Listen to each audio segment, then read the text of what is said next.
So I'm humbled by the permaculture community, all my YouTube friends. After my video of the township, I received quite a bit of donations, and it's incredibly humbling to me. And I quickly want to take you shopping with me. So we're going to a agriculture shop just outside of town. So this is crossing the railway. I say outside of town, probably on the outskirts of town.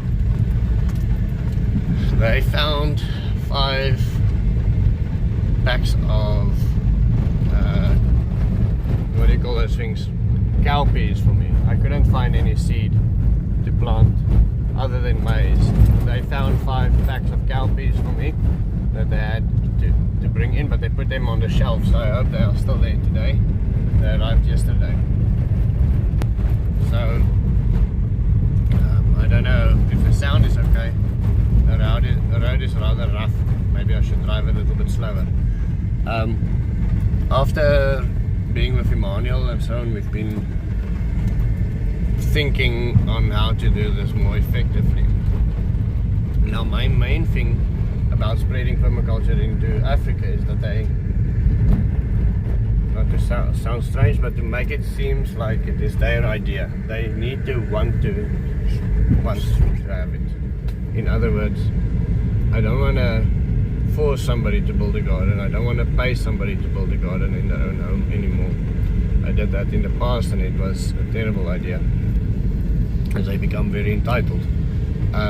I want them to see the systems and to want to have it. So Mr. Alvin Dude, if I pronounce his name correctly, sent some coffees for me to start a worm system, a worm drum like the one I have at Emmanuel's house, and to teach him there. And I was thinking of maybe taking that a little bit further, maybe put up a township like house there on the farm and have the guys do the work as if it is their house. And it will do 2 things. First, it will allow them, let me just turn the camera around again. We're back on the tar road, so it's a bit quieter. First, it will allow them to see the effects that they can have in their own homes. And second, it will teach them what to do under supervision that I can do. And the other thing that it will do is it will help me create a system and set up things like standard operating procedures. This is what a tree looks like. This is the amount of mulch it needs. This is what a harvesting system needs to look like. This is what water harvesting from the roof can deliver. Things like that, so that we can enroll it into the township. And that is then my idea with these funds, to do something like that. But the very first thing we'll do is we'll start baby steps. We'll start doing the worm drum system. Now the drum place is actually down there. There's a pharmaceutical company down there, but they've closed the little shop up for the year. Most of the town is closing up this time of the year. It's incredible to actually think that shops just completely closed. And so we'll start that in the new year, first thing. But I just wanted to say already thank you to everybody. And then I quickly want to show you the inside of the shop as well, and show you how it looks like. Okay, so I'm gonna pause the camera and then open in the shop. I don't want to walk in there with a camera. I just want to see first, just check out the environment before I just start filming random people. This is our agricultural shop. Luckily there's almost nobody in here this time of the year. So in front they sell a little bit of food, paint, safety gear, construction equipment, and then quickly want to see if I cannot scan the area for you so you can get an idea of the size. On top there is the office for the people doing the auctions, the cattle. These are very traditional shoes. I wear a shoe very similar to this very often. Just the laces broke, so I need to fix that. Yeah, safety shoes, gardening equipment. So here you can see more or less what a spade costs. You can divide it by 18 to get the US dollar price. So things like that, somebody offered to help me buy a pole cutter. I went shopping, I found them in another shop. They are so extremely expensive that I would not be able to justify taking money for something like that. It's almost a year's salary, or maybe not, but say 6 months salary of somebody like Simon or Lucas. It's incredibly expensive. This is my next tool that I'm going to buy, a longer shearer tool, which is nice, hand size, a sickle we call them, 235. Okay, so let's have a look at the seeds quickly. Many people said we should use shovels with longer handles. They don't even sell them. They are so little in supply that nobody even sells them. To get hold of them will almost be impossible. These are the kinds of shovels that everybody in Namibia use.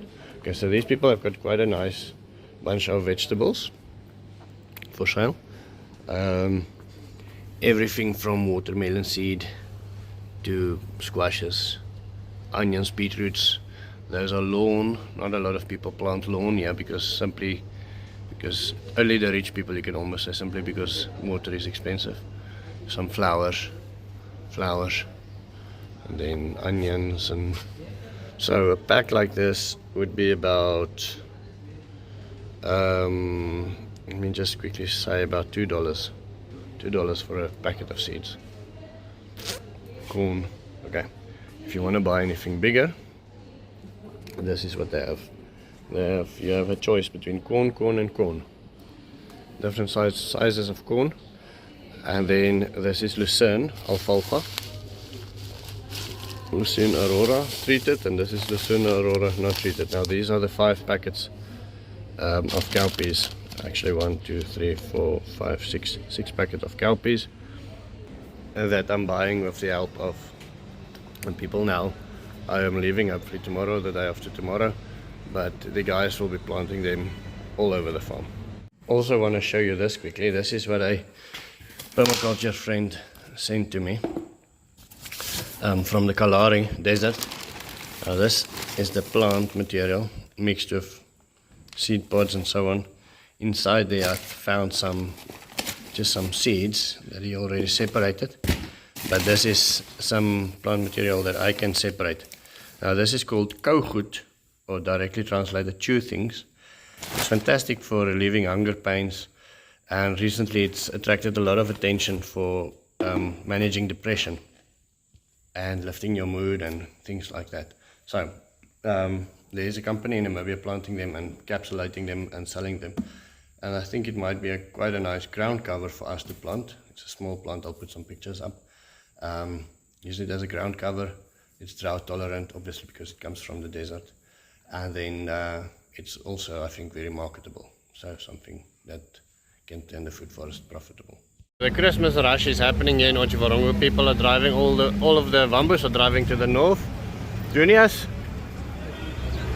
he's selling trees. Junius, tell us about your trees a little bit, if you don't mind. What do you have for sale? Before I started recording, I didn't realize Junius struggles with English, so he's not going to speak to the camera. We spoke in Afrikaans, and I thought if I switch over to English, he's a Wambu, he should be able to speak English because they normally do. But let me show you. So, they've got grenadillas, mangoes, baobabs. I bought some baobab, guavas, oranges, custard apple.